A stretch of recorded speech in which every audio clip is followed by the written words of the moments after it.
he has been training with them the last couple of days and fitted in really well from a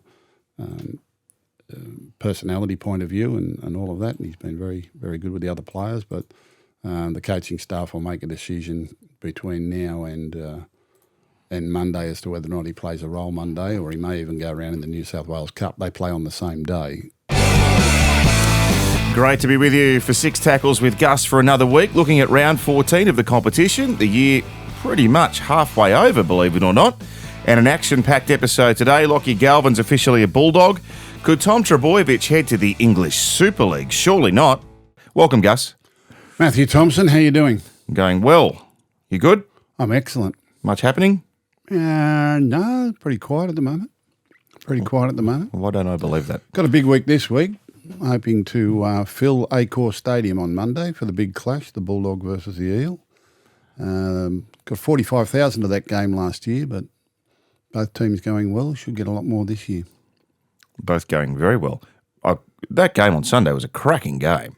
And could you believe it was 17th versus 15th? Penrith versus Para? It was like a final. Incredible standard. I mean, the way Parramatta has improved this year is a credit to all of them. New coach Jason Riles, and we sort of said it the earlier of the year when they were struggling, look, you get Mitchell Moses back, things are going to look a hell of a lot different, and they have, but there's no doubt that Jason Riles has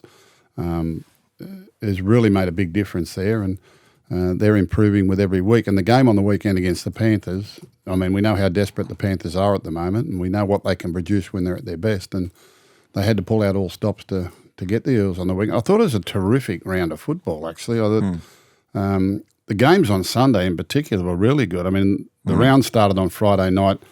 Dragon versus Knight wasn't much of a game. Dragons were professional and got it done. The Storm and the Titans, well, that was sort of in the balance for a while. What about Cowboy versus West Tiger? My God, what a game. It was shades of a few years back. Didn't the Tigers come rollicking back up there in Townsville? They've done that a few times, yeah. And there was some controversy on the kickoff or something. It was a penalty on a full-time bill. It was 32-6, and I thought, well, I'll go and buy some dinner before I watch the 7:30 game. I went up the road to get something to eat. By the time I got there, it was 32-20 or so, 24 or something. So I was we record this at 2GB in Sydney. I was actually in here because I call one of the Saturday games for the continuous call team. I was doing the nighttime game, and Daryl Broman and Gal do the 5:30 game. They're with Mark Levy this week, and Gal said at 32-6, if the Tigers come back, I'll eat Daryl's underpants. Oh, yeah, I heard. Yeah.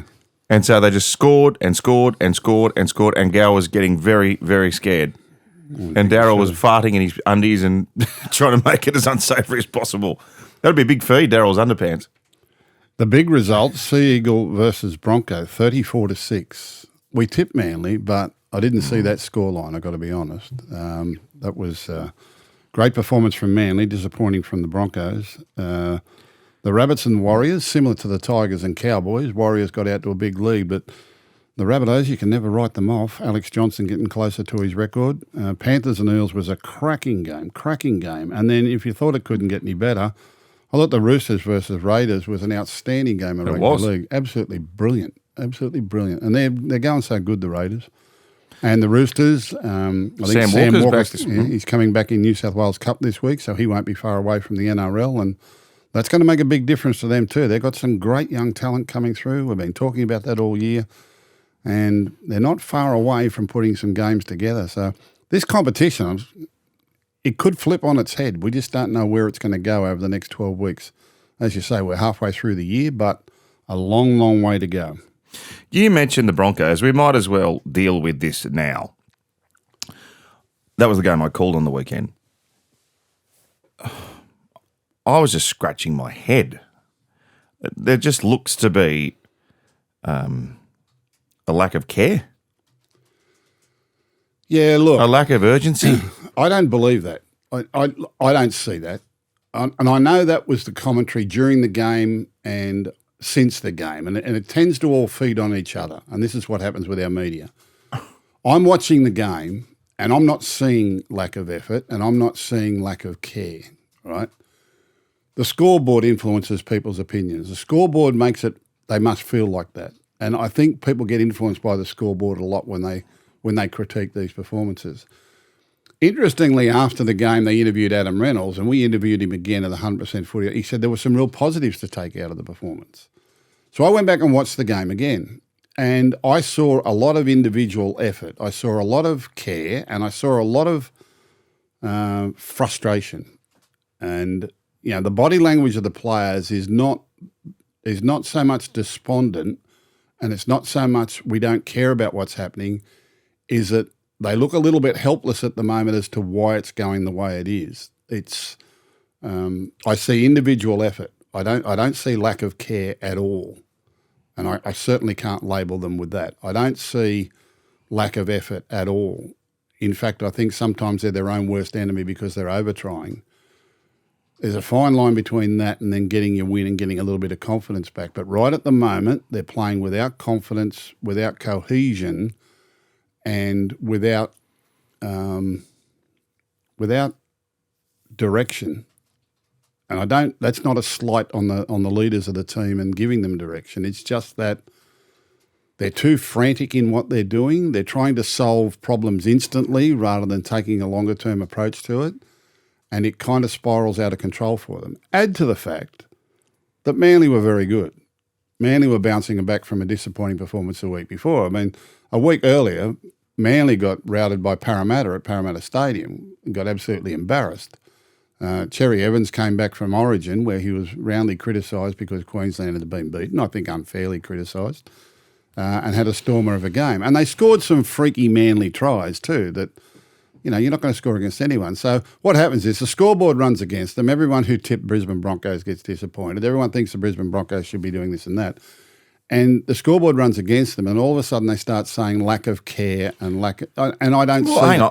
I don't see that. Well, what I'm talking about, and this is my observation. I'm not echoing what other people in the media are saying. There was you talk about effort areas, and that's sort of something that when you sort of watch the game a lot, you look out for that stuff. Like the kick chase was poor. They didn't contest any kicks. Like I was mystified watching those sorts of things. Just urgency. Blokes looking at each other when the ball was rolling into the in goal off a Manly attacking kick and stuff like that. I mean, maybe as you say, that manifests itself in a lack of confidence, perhaps. So maybe it's not a lack of care, but certainly in some of those areas, they didn't appear to be up to scratch. That's what I call cohesion. I don't see a lack of individual effort. I thought there were some players that really tried hard, really tried hard.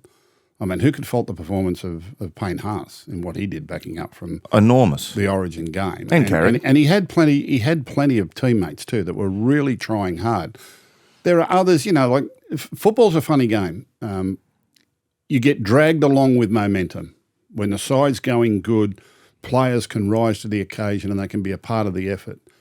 You get shrinkers and you get growers. There are some that shrink under pressure and there are some that grow under pressure. There are some that are really good when the going is good, and there are some that kind of fade back into the background a little bit when things aren't going good. They become small targets. They don't want to be the problem with the side. It's up to someone else to solve it.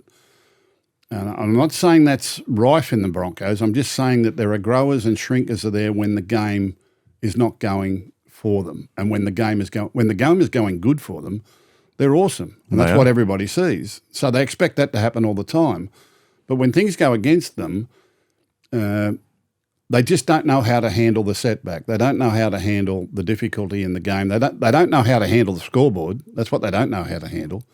Because the further the scoreboard ran against them, the worse it got for them in their execution and those areas. So how do they fix that? Adam Reynolds is out there. It's mental.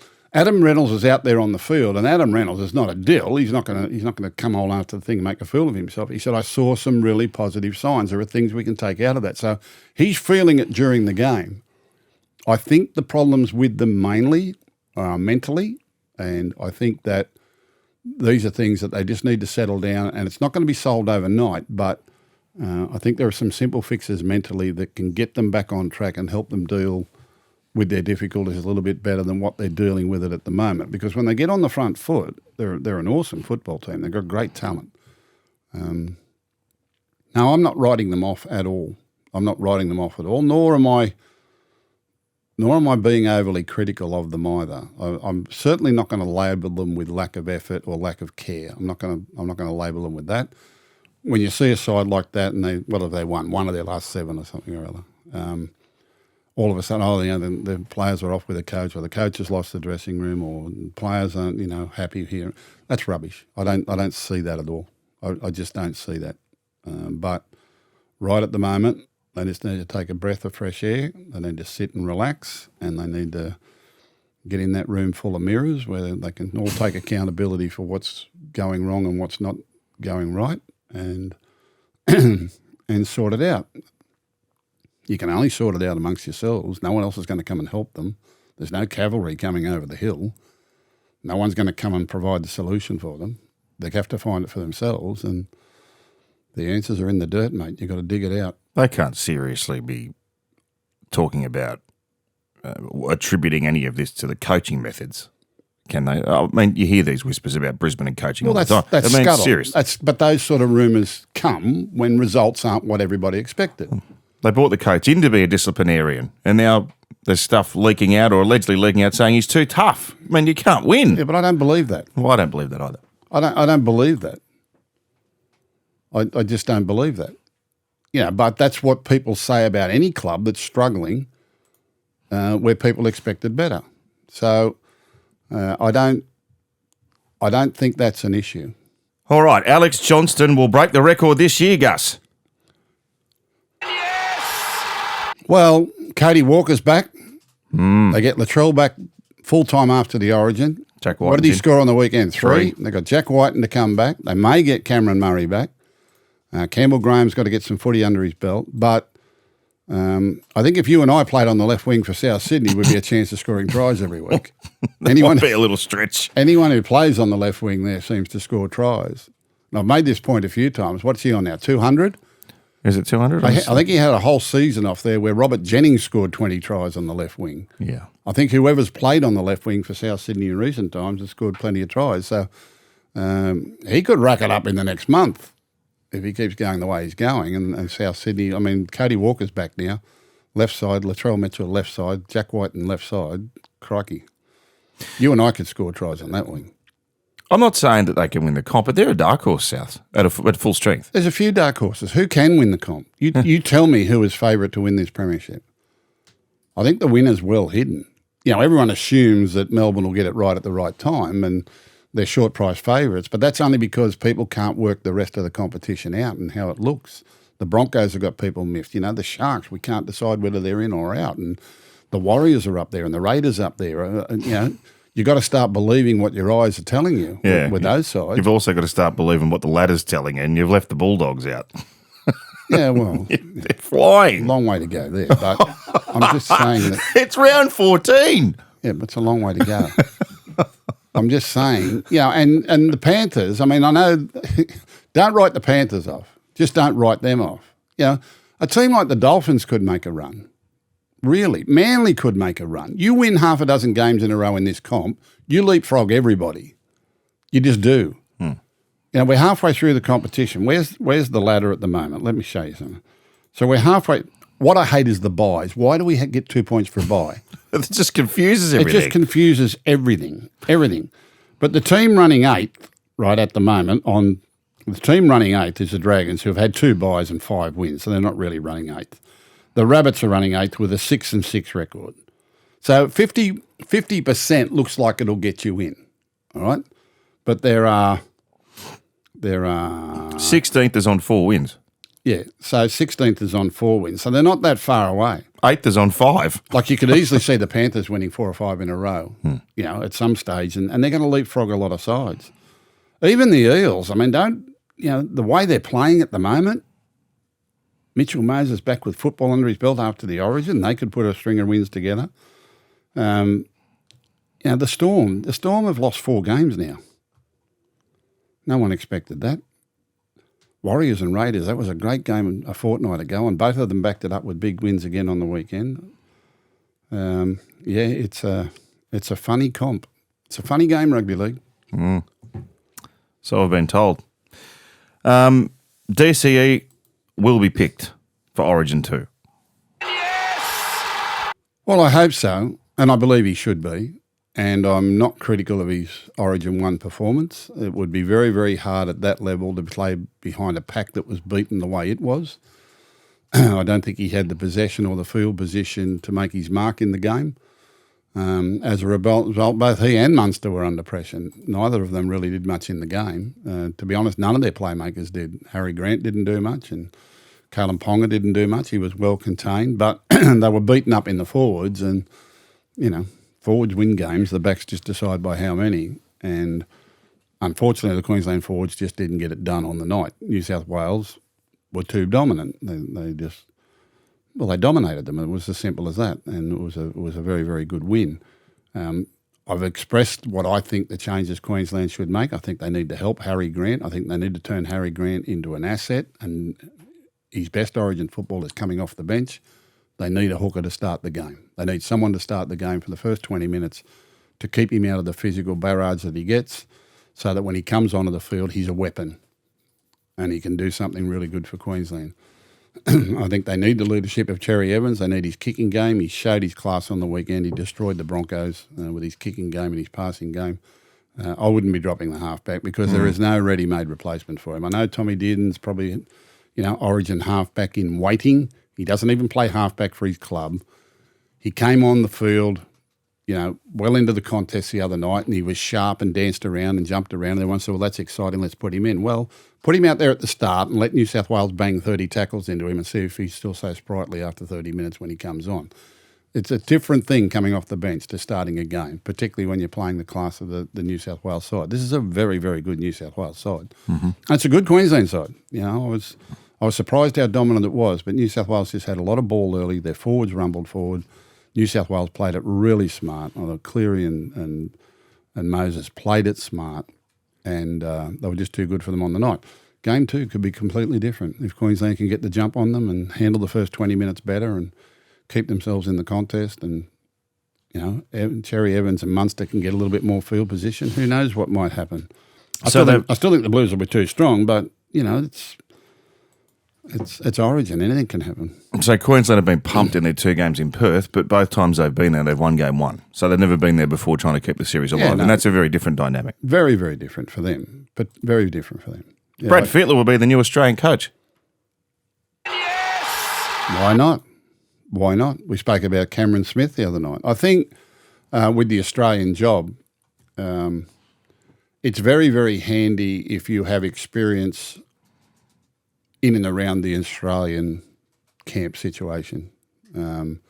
Tours, short preparations, end-of-season preparations, mid-season preparations, lengthy tours, and where are they going at the end of the year? The Kangaroo Tour, are they going to win? Is Mel going to do that, or is he going to start with Perth? No, well, the understanding is he's to be named as the new coach of Perth this week, and he'll have to stand down immediately. Okay. And the ARL Commission wants to appoint a new Australian coach pretty much straight away. Yeah. Well, I think Brad Fittler is the right choice in waiting. I think he's done his time. He's worked at all levels of representative football, from under 16s and under 18s, and forming the pathways for New South Wales Origin. Coached at the Origin level, played at the Origin level, played at the Test level. He's the one with experience of those camps. Cameron Smith down the track, obviously he's got a legends record. He's the greatest player, number of games played as any player, and he'll get his turn as well. But I think if you go in order of qualification, then Brad Fittler's well qualified to do the job. If he wants, I don't know if he wants it. I don't know if he wants it. Has anyone asked him? Well, I think he was asked on Sunday, on Sports Sunday. Yeah. And his comment was, well, I haven't had any direct discussions, but I think it's the kind of job that I'd be interested in. I think it's a job, if someone asked you to do it, you'd probably say yes. Oh, for sure. Yeah, I think he. And Cam said the same thing on Monday night. Yeah. Like I don't think Cameron's got any ambition to coach, but he said the Australian side would be something that he would consider because it's a bit different. And I think for those players that make that level of football, particularly with a Kangaroo Tour or end of season, when they've played a long, hard season and they need to go in and get ready for a tri-series or a 3-match test series against England or New Zealand or mid-season tests, I just think that to have been in and around and experienced what the Australian camp looks like and feels like and how it should be run and sort of how they bring their football together, I think that's hugely advantageous. So, well, if he wants it, I hope he gets it. Do you think there'll be any blowback about Brad's track record with exploiting people's bar tabs on kangaroo tours? Well, that's another story. Many, many years ago, Brad Fittler, I can tell you a lot of stories about young Brad Fittler. Young Brad Fittler was very different to old Brad Fittler. I don't know if it's still there in him. I'm hearing talk that he's let his hair down a bit lately. Every now there's a little glimpse you can see there. As he's entitled to. Yeah. Many, many, many years ago, when he was young, we were out at Panthers and he was coming off contract and I said to him, I can't remember the exact figures. I don't know what they were. He said, I said, I'll pay you this. Let's say it was 100,000. I'll pay you 100,000. He said, no. He said, I want 120,000. I said, no, too much. I said, 100,000. I said, that's all there is to it. I said, I'll tell you what I'll do. I said, every time you go into rep camp and that, I said, I'll pay your room, your room service bill, or his meals and all that stuff. I'd have been better off paying him 300,000. The room service bill was far more than So what was the story about the 1990 Kangaroo Tour? Did the club covered his bill? This is what you're talking about? No, not then. It was the 1990 Kangaroo Tour was very, very, very funny because he was young, he was a teenager, and he was a bit of a sensation. He was playing in the centres, and he was having a good year. And Bob Fulton was the coach, and Bob Fulton rang me late in the season. He said, I'm thinking about taking young Brad Fittler on the Kangaroo Tour. Now, was he one of the young? I know Jeff Starling was the youngest one to ever be a Kangaroo tourist, but Brad Fittler might have been one of the. He'd have been 18, not 18, 19. It was only a kid. Yeah, I said I'd be good for experience. He said I'm not going to play him in any of the Test matches. He said I'll just take him along for the experience because he's going to be a Test player of the future. He said, and I think they took 26 players away on those days. And he said. He said, so, I said, well, don't tell him. I said, we're running into the semi-finals. I said, I'll let him know later on. So we're getting towards the back end of the finals, and I pulled him aside. I said, listen, when this grand final's over, we made the grand final. We're playing Canberra in the grand final. So the grand final was over, and I said, listen, I said, you're probably going to get a call in the next 48 hours. I said, Bob Fulton spoke to me a few weeks ago about going on the Kangaroo Tour. I said, now, it's for experience. It's just for life experience and football experience. Life experience. He said, I said, it's a great honour. I said, you're going to be going on the Kangaroo Tour. I said, this is the thing that all players aspire to. I said, you're very young. You're not going to play in any of the Test matches. You'll probably play in a few of the other games. I used to play against club sides and all that sort of thing. So you're there to learn. You're there to learn off all the other players and learn off Bob Fulton. He's a great coach and have a good time and see a bit of the world and enjoy yourself. I said, but, you handle yourself professionally. And he said, yeah, Gussie. And I said, yeah. So anyway, sure enough. Did you leave that discussion thinking it had sunk in? No, I still had concerns. And my concerns were well founded. So he, 48 hours later or 24 hours later, he gets named to go on the Kangaroo Tour. And so we get him all his gear and get him set up and away he goes, and I give him his final warning and off he goes. Well, all that fell on deaf ears because he came back from the tour with the reputation as the greatest party animal in the world. He was into everything. Everything. Whatever was going, Freddie was in it.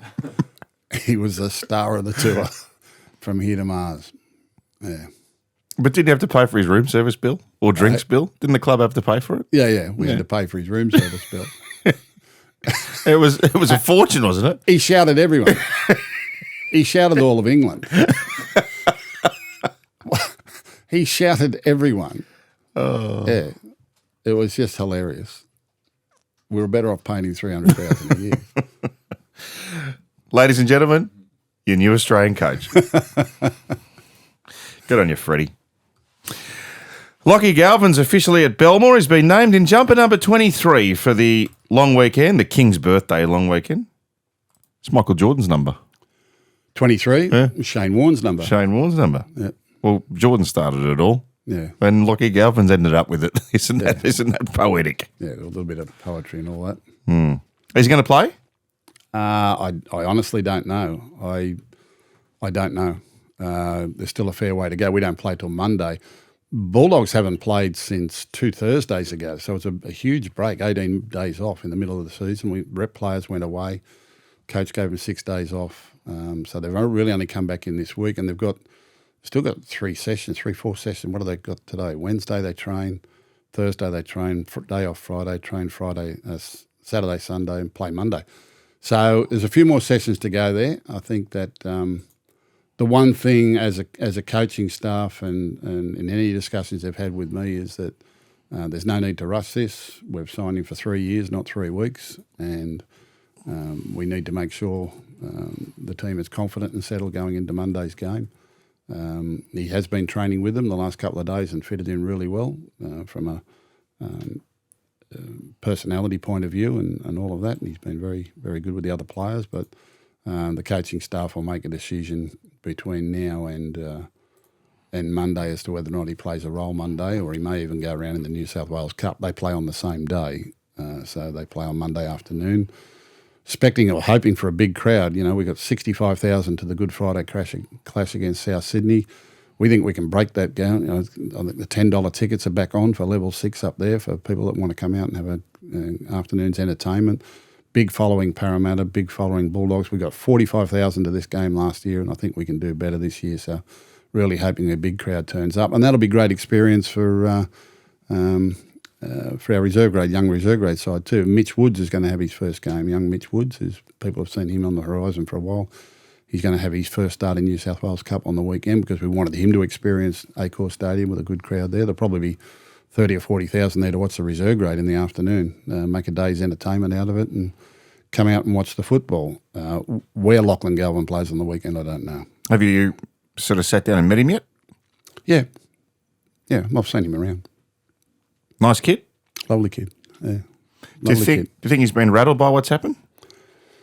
Certainly doesn't show signs of that. He's been very determined. I think I was talking to Danny Widler the other night because they interviewed him for 100% footy. Danny went and interviewed him. I didn't know that interview was taking place. It was worked out with his manager. Good start. Well, I think his manager gave a couple of sides of media an opportunity to talk to him just because of how the sort of things had transpired. Danny said he'd never met a more mature kid. And he really handled the questions well. When they sat down, nothing was off limits. He could talk to him. There were a few things legally they had to pull out of the interview, and he wouldn't talk about because there are some other matters around his termination with the Tigers, but he just did that in his stride. Virtually, he said that everything has been under his control. He's run the race here. His manager works for him. He doesn't work for his manager. He's the one that told his manager what he wanted and where he wanted to go and what he wanted to do. The things escalated pretty quickly because his first intention was just to let West Tigers know he wasn't going to continue after the end of the 26th season, and he was happy to play out his contract there. How things escalated and from there it's been played out in the media, but how I thought his interview gave a more measured description of exactly what's gone on. If you take all the media fluff out of it and all the other agenda-driven stuff, he was fairly direct. He was very honest, and as he said, all the criticism that comes his way, or whatever people think, or what the media says, he said, "I've got to cop that on the chin." Very mature. Like I don't know too many 19-year-olds that would actually have done the interview, to be honest. But to have handled it as well as he did, I thought was exceptional. But he's virtually been in there all day, every day. He's been in and around the coaches and the video room, and he won't go home. They can't get him to go home. He's on the training field for an hour after everyone's finished. He's keen to get back into it. And, as I say, we've invested in the player we believe he's going to be. We believe, over the next 3 years he can develop into, well, we have our opinions where we think he'll get to, and that's what we've bought. That's why we've invested in him. And as I said to the coaches, there's no hurry to find a solution in the next 2 or 3 weeks. And we've got him for 3 years. it was just a great opportunity to get him into the system now so that we can get a running start on what his future is going to look like. How much of a role he plays this week or even this year, I don't know. So that's really up to the coaching staff and Lachlan Galvin. I'm not saying he won't play Monday, but that's far from decided at the moment. At the moment, he's on the extended bench. He's training with the team. He'll train with the team every day. And there's a good chance he might play New South Wales Cup on the weekend. If not, I'd imagine he'll come off the bench, but he certainly won't be starting in the team. Okay. Well, I suppose he'd be hoping that the immediate saga of all that stuff's been put to bed. But Manly have started negotiating with Jake and Tom Trbojevic about extending their respective careers on the Northern Beaches. So they're both off at the end of 2026, but that means come November 1, they're on the open market, as it were. Neither would ever want to play against Manly. They've made that known publicly. Jake, it would appear at the moment, wants to stay, but there's talk that Tom... Now, you'll remember, let's put some context around this. Tom wanted to refund some of his wage to the club because he's been injured so much, and now he's saying, if me taking up big money being here hinders the progress of Lehigh Hopewate and others at the club, I'll leave and go to England. He's a bit too good for England. I would hate to see him lost to the UK. I can understand those Trbojevic boys wanting to see out their playing days with the Manly Sea Eagles. But, where that lands, I don't know. It says a lot about him that he'd be prepared to walk away from the NRL to try and help the club develop. He's a lovely kid.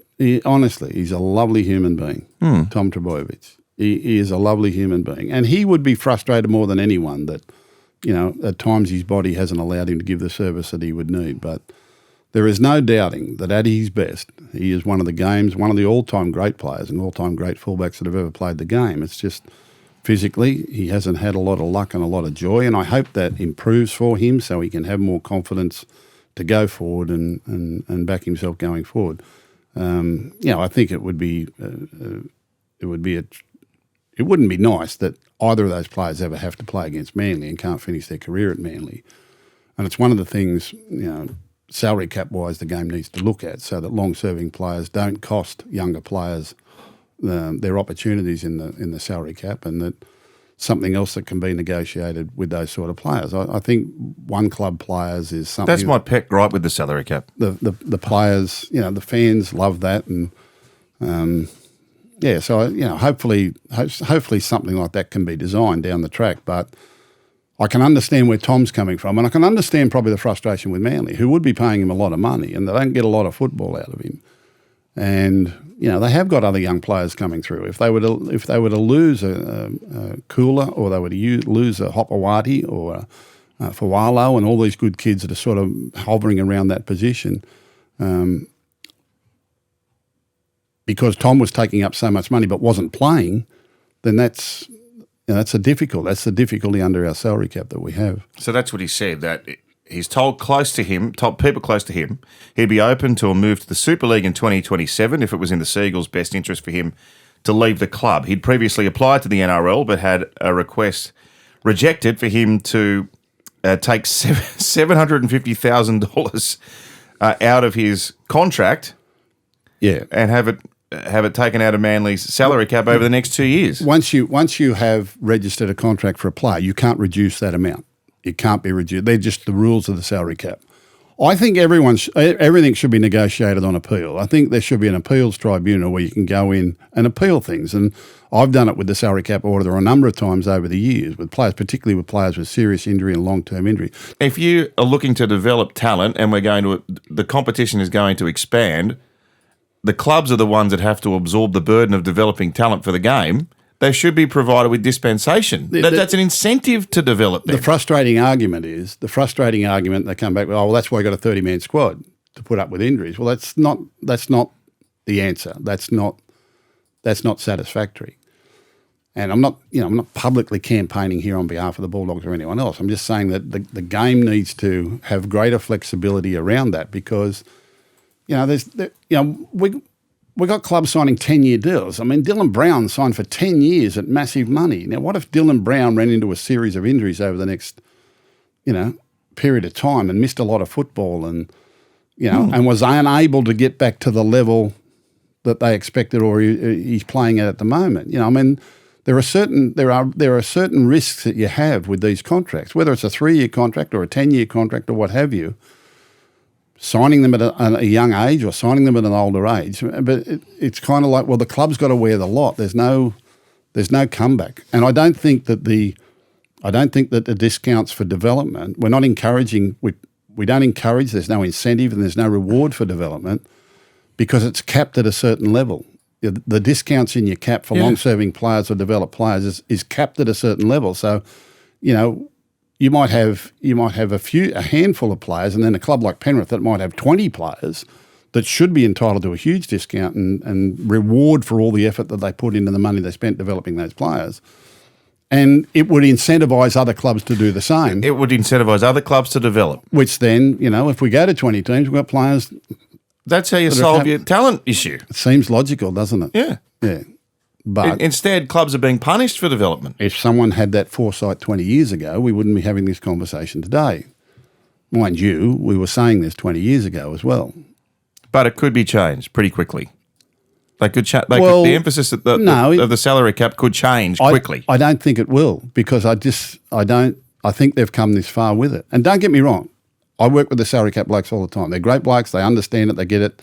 They sympathise with it. But they're reluctant to change the rule for fear other people will walk through the precedent and argue the precedent, and then it'll be, they got it, why can't we? And we did, we can retire this player and blah, blah. And then they worry about blokes getting paid on the side or getting paid outside the cap and all these they're not worried about them doing it. They're worried about the accusations that, people in the media will make or whatever they're doing. And they do anyway.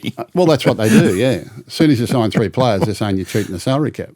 Can I direct this more to a slightly humorous angle? Are the salary cap auditors nerds? Nerds? Yeah, are they nerds?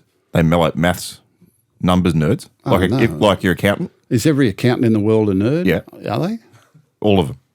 My accountant's a knockabout, but I think at the heart of it, you're a nerd. My accountant, Dr. Death, my accountant.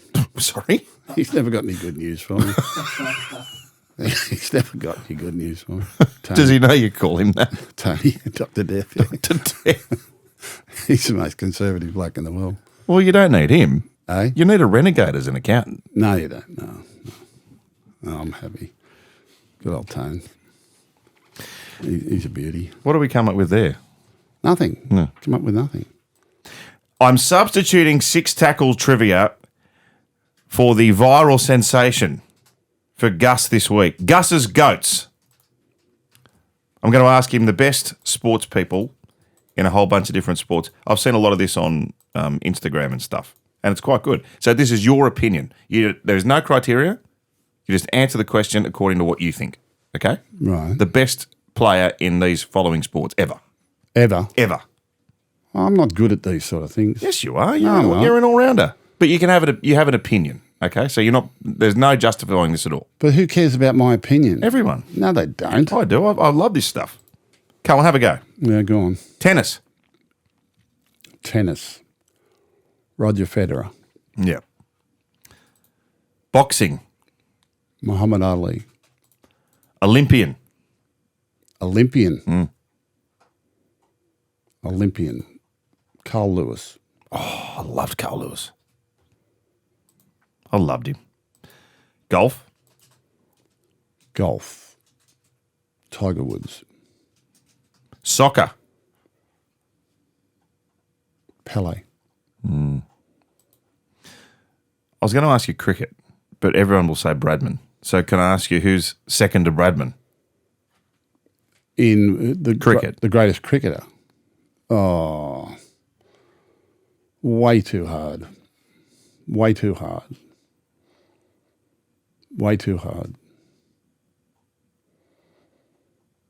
The greatest cricketer. Outside of the Don.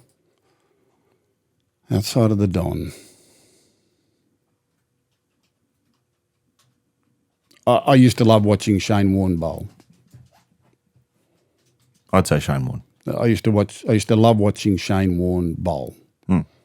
Didn't like watching him bat. Didn't like watching him bat. He was handy with the bat. Yeah, but he just throw his wicket away. Scored the most test runs of anyone that ever make a test 100. What about he didn't make it? He didn't make 100, did he? Not in test. He made 99. What was that game where he got out for 99? He hit against it up New Zealand? It was a no ball. Daniel Vittori bowled. He was that far over the line. Yeah.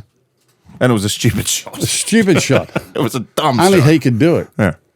Yeah, many great cricketers. I mean, from all nations too. I mean, cricket's it's international. Statistically, the greatest cricketer ever is Jacques Kallis. Yeah. Yeah. But this is your opinion. All rounders. Sobers. Ian Botham, Gary Sobers, Brian Lara. Yeah. I love Lara. I've got some footy questions for you too. Okay, ready? Greatest leader. Rugby league. Greatest leader. Leader. Oh. Greatest leader. I was going to say captain, but leadership comes in different forms, doesn't it? Wally Lewis. The king. I thought you'd say Cameron Smith. Hardest man. Hardest man.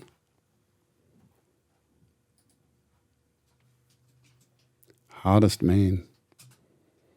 Gee whiz. Not too hard. Too hard. Don't know. Bunny Riley knocked me 4 teeth out one day. He was hard. What about hardest man you played against? They were all hard. Crikey.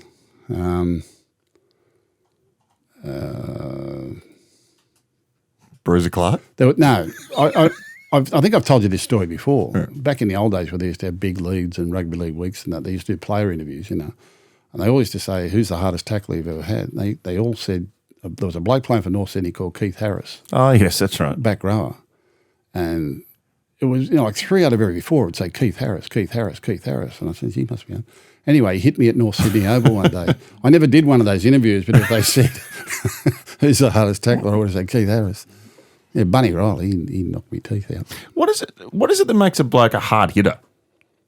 Oh, you feel But how, like Trevor Gilmeister, right? Not a big guy, but used to whack blokes. How do they do it? He had a great technique. Yeah. He had great technique. Liam Martin, he's out of the old book. He's got a great technique. It's just great technique. And some blokes are just bony and raw power and, and really hit hard.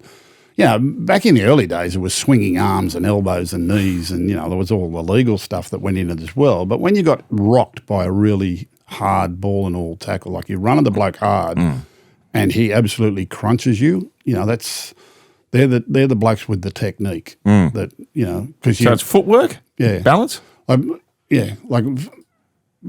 Famous, not famous boxer, but a boxing coach that I had, he said, you never get knocked out by the punch you see. That's true. If you see it coming, you won't get knocked out by it. That's so you've got to keep your eyes on your target and what you're doing. It's the one you don't see coming that knocks you out, or and it's pretty much the same with the tackle. It's the one you don't see coming that hits you. But when you see it coming, when you actually invite it because you run hard at it, and then they go crack, and it knocks the wind out of you, and you can just feel it in every bone of your body, you've been hit. And some blokes were really good at it. Like. All the swinging arms and knees and tackle, there were plenty of brutal blokes, there were plenty of brutal people, vicious people. But the really good technique, ball and all, crunch you type tackles, when they get you good. I'll tell you he's always been a great defender, but I've noticed the last few weeks because I've called a few of their games, Jack de Belin. Jack's got a great defensive technique. He's a good defender. I don't know he's a great hitter, but he's a good defender. Yeah. We don't have as much hitting in the game these days because you've got to be careful. But most of the defence you've nearly got to catch and grab in the day these days. There are very few hitters. Like Victor Radley tries to be a hitter. Not anymore. He's reformed. Yeah, well, he tries to be a hitter to his own detriment most of the time. Liam Martin still does it particularly well. A few of those wingers that come in, and blindside players and hit them before they get the get the ball and. They got great technique. I got hit by Keith Harris one day. Crunch. Yeah, rocks you to your back. Does Keith Harris? I think my fillings fell out. Did he look tough? Can you put him? Have you got to see if you can find a photo of Keith Harris? He wasn't an overly big man too, tallish if I remember rightly. Some blokes are just hard. I saw a great interview once. Oh, there he is. Rex, yeah. Is that him? Yeah, Keith Harris. Wow. Even a bit of a baby face. He does, doesn't he? He looks so innocent. Yeah. I saw Rex Mossop interview a bloke one day. Charlie Frith. Remember Charlie Frith? I remember the name. Charlie Frith played for South Sydney. And Rex used to love giving the man of the match to the front rower. He always loved front rower because Rex was a front rower too. Oh, there's Charlie. Yeah, so there's Charlie Frith. He's a mean-looking bloke. So they interviewed Charlie after the game one day. And Rex was going to interview him as man of the match. And this is way back years and years and years ago. I mean, a dressing room interview was a rarity. And, so there's Rex with his microphone. He's talking to Charlie Frith. And Charlie Frith was a big boy. And Rex is standing. And Rex was a big man too. And Rex is standing alongside him. He said, well, Charlie, he said, you went great today. He said, you got my man of the match. And Charlie said, thanks for that. He said, you're a big fella, Charlie. He said, yeah. He said, you look like you can fight. Can you fight? Nah. But I shocked a few who thought they could. Nice. Nice. Very good. Nah. But I shocked a few who thought they could. This is Six Tackles with Gus. On the other side, we'll have a look at round 14 of the NRL. Fans always ask, Lozza, what was the best era of league? And I tell them, nothing beats the line-breaking, flick-passing, goose-stepping, Vegas flying, turbo try-scoring, origin drought-breaking, simply the best era of footy we're in right now. And with more market stats and insights, it's easy to enjoy the best era in footy with the best app in footy. Tab. We're on. What's gambling really costing you? For free and confidential support, visit gamblinghelponline.org.au. Thursday night footy, you can see it on 9, 7:30pm. Kalen Pong is back in the number 1 jersey after being rested last week following Origin 1, so Fletcher Sharp goes back to 5'8", and guess what, Gus? He's changed the halves again. Jack Cogger's back at halfback. Brody Jones starts in the front row with Leo Thompson serving a 4-game ban for a crusher tackle. Young back Elijah Salisa Leo Moana will make his NRL debut off the bench. And Greg Margie's in the extended squad, so might come in. Jake Trbojevic is back from concussion. Tavanga to the bench, Lodge out, and Aloye hurt his shoulder again last week, so Toff Sipley will come into the Manly team. Well, I mean, the Knights a couple of weeks ago at Bathurst were really good, weren't they? I know the Panthers had a lot of players missing, but they got their win, and you thought, well, maybe that'll lead to something. I thought they were awful. Oh man, last week against. That was hard to watch. It was hard to watch. I mean, Dragons were never under any threat and didn't have to do much to win, but they did it. They did it as well as they could. But that would have been disappointing. Well, again, you're going to have to wait for Knights to show something before you can tip. Manly were good. They've belted the Broncos. You can't possibly tip against them, I suppose. So Manly to beat Knight. I'm reminded, actually, Cogger played last week. I think he was named on the bench but came in. Gamble missed the game, I think. Did he? No, he was out. Someone missed last week, but Cogger played. Anyhow, he was wearing 18 last week. He wears 7 this week. Early game Friday down at Amy Park in Melbourne. The Storm versus the Cows. Xavier Coates and Harry Grant were arrested last week. They come back in. Todd Payton's got the same 17 that got the money against the West Tigers. Well, just got the money. They led 32-6, nearly got run down. Yeah, it was an uneasy lead too. And, I mean, West Tigers had sin bins on 2 or 3 occasions during the game, and all the points were scored when the sin bins were on. Sin bins are such a punish. We have way too many sin bins. Cowboys, if Cowboys were going to win this, they're going to have to win at 40-38 or something. They're just one of those sort of teams, aren't they? I can't tip against Melbourne in Melbourne. Cowboys have got the points in them. They got the points in them, but, Harry Grant back, Xavier Coates back. I'll go with Storm. Friday night footy. This one is coming to you on 9 from 7:30pm. It's at Suncorp Stadium. It's the Dolphins versus the Dragons. The Hammers back at fullback after missing the win over the Bulldogs on Origin duty. So Jake Avarillo goes back to the centres. Jeremy Marshall-King and Max Plath are both on the extended bench and could both come into the team, which would be massive for them. For the Dragons, Luciano Leilua comes into the starting team for Jaden Sewer, who's out because of an ankle, which is a shame because I reckon he was in Billy's thinking, Jaden Sewer. Raymond Fatala-Mariner's on the bench. Tui Pilotu's back, but the young rugby, well, not so young, he's 26, Nathan Lawson, who debuted last week, the Rugby 7 star, keeps his place in the team, Gus, and Tyrell Sloan's gone to the reserves. Yep. Important game for both clubs. I mean, this is 2 points you get and 2 points someone else doesn't get, you know, as they all sort of congregate around the 8, and that's really important. I think Marshall, King and Plath will probably play if they're going to be named on the extended bench like that, coming back from injury. You know, I like the Dolphins as a team, and I think the Dragons are capable of beating anyone too, but I just feel like there's more points in the Dolphin at this stage, and I'll back them to win at Suncorp. All right, this is a very interesting game at 5:30 on Saturday. It's down in Cronulla. Are Sharks favourite in this game? Sharks are heavy favourites in this game. I'll go through the odds when you do your roundup at the end. They're up against the Warriors. Ronaldo's out, but Sione Katoa comes back from a shoulder reco. It's his first game of the year. Teague Wilton's back from a shoulder as well. Billy Burns has been terrific for them. Goes to 18th man. Never drops a catch, Billy. No. Never drops a catch. I think he might have dropped one in the last game. No, he doesn't. Jackson Ford will start at prop for Mitch Barnett. Lika Halasima into the starting team. Capewell goes to the centres because Rocco Berry's out. He's a big loss, Rocco Berry. Isn't he a good player, Rocco Berry? Mm-hmm. Oh. Jacob Laban and Tanner Stowers-Smith are the new faces on the bench. Sharks at home to the Warriors. High-flying Warriors. Yeah. Warriors keep winning. They've won their last few very narrowly, but they keep grinding out those close finishes. Sharks are favourite. Shark Park. Bermuda Triangle. You just keep waiting for them to snap into that sort of finals-looking form, don't you? They just... They were pretty good before the bye. Yeah. They were good against Melbourne. Going good, the Warrior. No, Mitch Barnett. Jackson Ford comes in. I love this second row, Halasima. Gee, he's a good player. Aaron Clark's a very good player. I'm going to be swayed by the market here. I don't like being swayed by the market, but Sharks at the Bermuda Triangle. All right, what a game. This is crunch time for Brisbane. They take on the Titans, 7:30 on Saturday night. Mm-hmm. Wow. This is just absolutely huge for them. They're at home at Suncorp Stadium, and I'd imagine they'll still get a big crowd despite their plight. They do get Reece Walsh back for his first game since round 7. So Selwyn Cobbo stays on the wing. Mariner drops out of the team. Corey Jensen comes into prop. Carrigan goes back to lock. Kobe Hetherington to the bench. Piakura has been named to start with Willison to the bench.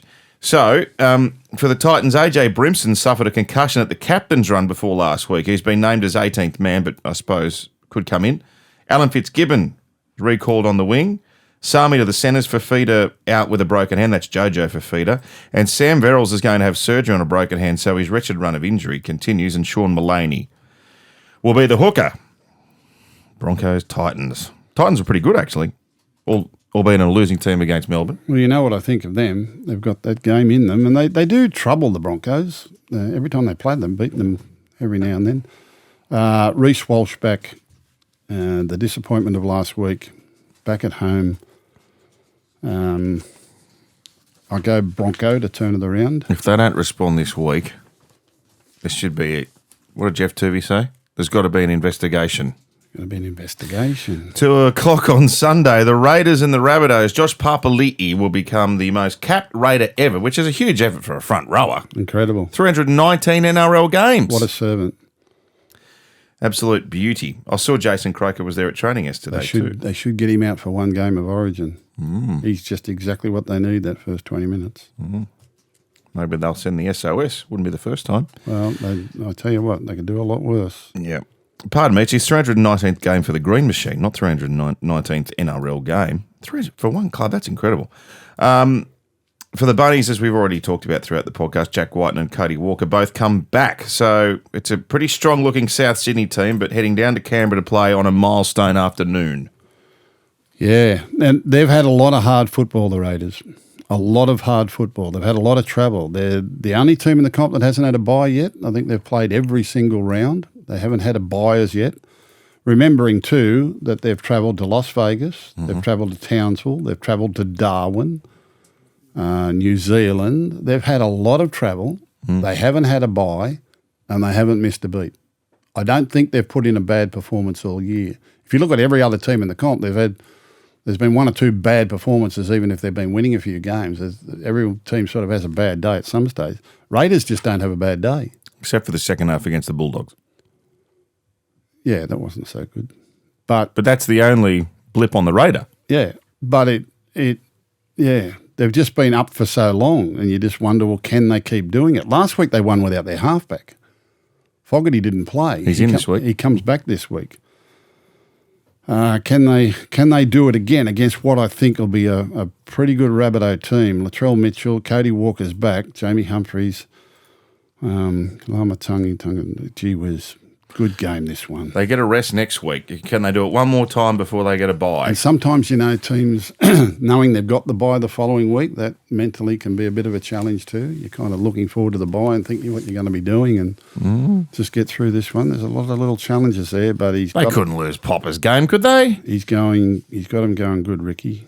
Well, the occasion won't get you home. I've seen that come a cropper with teams as well. There are some teams that are really good with it, but sometimes you think the occasion is going to get you home and it doesn't. I'll go with Raider, yes. That wasn't very committal. West Tigers versus the Panthers. Latu Fainu's coming back for his first game since round 5. Jarrell Skelton's also back. They've lost Alex Twal, so safe after lock. Tony Suka comes in to start the game. Naden and Staines out. Kit Lalili joins the bench for his first game of 2025, and Charlie Murray makes his NRL debut from the bench. And Ivan's named the same 17, but Isaiah Papali'i, the former Tiger, and Luke Garner are on the extended reserves bench, and I would imagine they'll come in. Wouldn't that have been incredible if the Tigers got out of that last week? Well, they're down 32-6. 32-6. 26 points. And they very nearly did it, didn't they? If the game was much longer, they probably would have won. And that's away from home in Townsville. And what do they have, 3 sin bins during the game? They have 3? I think they had 3. Yep. Tiger. Where's this being played? Combank. Okay. Sunday footy. Panther. And then I love Tiger on a Sunday. Panther. Do you know the Panthers have won 18 of their last 21 day games? Mm-hmm. For what it's worth. Bulldogs versus Eels Monday, 4 o'clock at a core. We know Lachlan Galvin's on the extended bench. Steve Crichton's playing. Yeah. He's a tough, because he had a bad elbow, didn't he? He's back today. He's actually, they gave the Origin players a week off after last Wednesday night. I think Critter went, he might have gone to Fiji for a couple of days. Oh, that's a good idea. So I think he's told them his elbow is fine, but until the doctors actually get a look at it, they probably won't know. Bit of Fiji and salt water does wonders. Okay, Thursday footy. Knights $2.85, Manly $1.43. Yeah, Seagull. Storm $1.20, Cowboys $4.50. Yeah, shouldn't be that big a difference between the two, but I'll go Storm. Dolphin $1.53, Dragon $2.50. Shouldn't be that much difference between the two, but I'll go Dolphin. Sharks $1.48, Warriors $2.65. There's no way there should be that big a difference in the prices, but I'll go Shark. If you're a punter, just listen to what he's saying here. Broncos are $1.32. They shouldn't be $1.32 against anyone at the moment. I couldn't back them with your money. The Titans are $3.40. At $1.32. Could you back the Titans at $3.40? That's a no-bet game. You could waste something on it as long as you could afford it. What about Gal's money? Gamble responsibly. Gal, you wouldn't get it out of his wallet. Bronco. Raiders are $1.45. Souths are $2.75. Yeah, see, $1.45. That's short. I'll go Radar. Tigers are $3.20. Panthers are $1.36. Yeah, I don't think it should be that wide a market too. I'll go Panther. And the Bulldogs are $1.42. Parramatta are $2.90. We've covered some ground today, Gus. Even money each too, that one. Yeah, it's a big game. Big game. Enjoy the rest of your week. We covered a lot of ground today. We covered lots. Did we get in trouble? You never get in trouble. Even when they fine you, you've managed, you don't pay the fine, so it doesn't really matter, does it? Have a good... what are you calling this week? Sunday. Tiger, Sunday. Panther. Oh, so next week, I'm going to be in Adelaide. Okay. So I will be. Well, for the swimming. We've got the World Championship trials on 9 in prime time all next week. So I'm going next on Sunday coming. I'll be gone for a week, but I'll do the podcast remotely. When do we go to Perth? The week after? And then we're going to Perth on the Monday. Monday the 16th. And we're going to go into the radio station over there and do an Origin preview. We might even have a special guest. So are we doing a podcast next week? Yeah, next Wednesday. Where? You'll be here. I'll be in Adelaide. Do you want me to come to Adelaide? If you want. Bring your golf clubs and your floaties. No. Have a good week. That's 6 Tackles with Gus, and we're back with more next week. Enjoy the footy, 7:30 Thursday and Friday and Sunday footy from 4 o'clock.